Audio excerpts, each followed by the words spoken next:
2025 में हम पाकिस्तान में अगर महंगाई का एक जायज़ा लें तो इसमें वाज़ेह कमी देखी गई है जो पिछले चंद बरसों की बुलंद तरीन सतह से काफ़ी नीचे आई है। 2024 में जहां महंगाई 20% से ऊपर थी, वहीं 2025 में हमने देखा कि एवरेज जो था वो 4 से 6% के दरमियान रहा। किसी वक्त 6% से माइनर सी ये महंगाई ऊपर भी गई। अप्रैल 2025 में महंगाई एक मौके पर कम होकर सिर्फ 0.3% पर आ गई थी, जो आम लोगों के लिए एक बड़ा रिलीफ था। यहाँ ये वाज़ेह रहे कि महंगाई से मुराद महंगाई बढ़ने की शरह है, लेकिन साल के आखिरी हिस्से में खास तौर पर अक्टूबर से नवंबर के दरमियान हमने महंगाई दोबारा बढ़ते हुए देखा, जो तकरीबन 6% तक पहुंच गई। और इस कमी की सबसे बड़ी वजह जो ओवरऑल साल में कमी रही वो खाने पीने की अशिया की बेहतर दस्तयाबी थी। सैलाब के बाद ज़राई पैदावार में आहिस्ता आहिस्ता बेहतरी आते हमने देखी है। गंदम की फसल माजी के जो 2-3 साल रहे उनके मुकाबले में कुछ बेहतर रही और मुनासिब वक्त पर इंपोर्ट्स की वजह से आटा और चीनी की कीमतें किसी हद तक कंट्रोल में रहीं। चीनी की कीमतें एक मौके पर हमने बहुत ऊपर जाते देखी, लेकिन साल के अख्ताम तक उसको भी अंडर कंट्रोल लाया गया। सब्जियों और दीगर पेरिशेबल आइटम्स की कीमतों में भी कमी आई,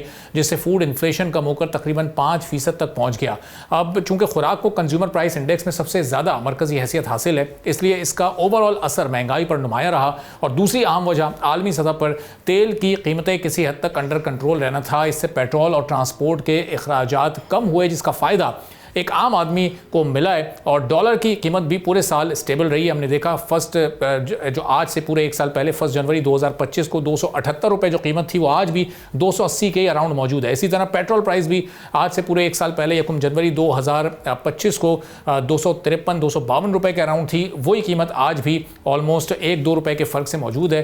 तो अब हुकूमती और स्टेट बैंक की पॉलिसियों ने भी इस पूरे साल में महंगाई को कंट्रोल रखने में किसी हद तक किरदार अदा किया है। स्टेट बैंक ने इंटरेस्ट रेट को काफ़ी अरसा ऊपर रखा, जिससे महंगाई का दबाव कम रहा। और IMF प्रोग्राम के तहत एक जो फिस्कल डिसिप्लिन है वो भी खासा बेहतर हुआ। लेकिन बिजली और गैस के नरखों में इजाफे का सिलसिला अभी भी जारी है। कॉस्ट ऑफ डूइंग बिजनेस अभी भी इंडस्ट्री के लिए बहुत ज़्यादा है। अब जो चैलेंजेस इस वक्त हमें दरपेश हैं, 2025 के निस्बत 26 हमारा माशी एतबार से कितना बेहतर हो सकेगा। सब्सक्राइब करें और बेल दबाएं ताकि कोई खबर रह न जाए।